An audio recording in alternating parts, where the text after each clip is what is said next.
জনতার মেয়র জননেতা ইশরাক সাহেবের যে আইনি প্রক্রিয়াভাবে হাইকোর্ট রায় দিয়েছেন সেভাবে যদি তাকে এখন পুনর্বহাল করা না হয় এবং প্রজ্ঞাপন জারি না করা হয়, আমরা রাজপথে বুঝব, দুর্বার আন্দোলন করে তুলব আমরা রাজপথে।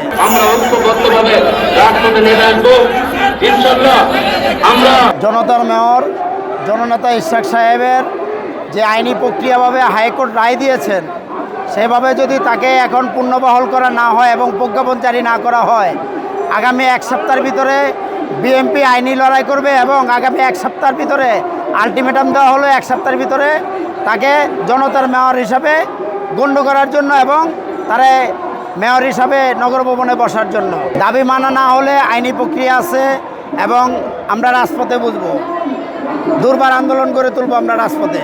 আমরা অতীতেও রাজপথে ছিলাম, বর্তমানে রাজপথে আছি।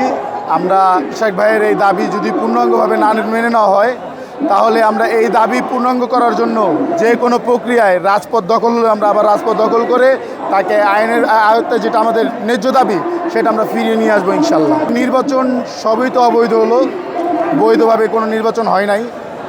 আর এই নির্বাচনের প্রেক্ষাপটে যারা এতদিন দখলদারি করে আসছে, যারা জায়গা জমি লুটপাট করেছে, রাহাজারি করেছে, সন্ত্রাসী করেছে, মানুষ হত্যা করেছে, ছাত্রদের উপর গুলি চালিয়েছে, তারা যদি এই সরকারের ওই ক্ষমতাতে নিয়ে যদি এত কিছু করতে পারে তাহলে আমরা বৈধভাবে ইনশাল্লাহ সব কিছু সমাধান করার চেষ্টা করবো ইনশাল্লাহ। দীর্ঘদিন আমরা জেলখানা কষ্ট করেছি, অনেক কষ্ট করে আমরা ইশরাক ভাইকে আমরা জনগণ করেছে।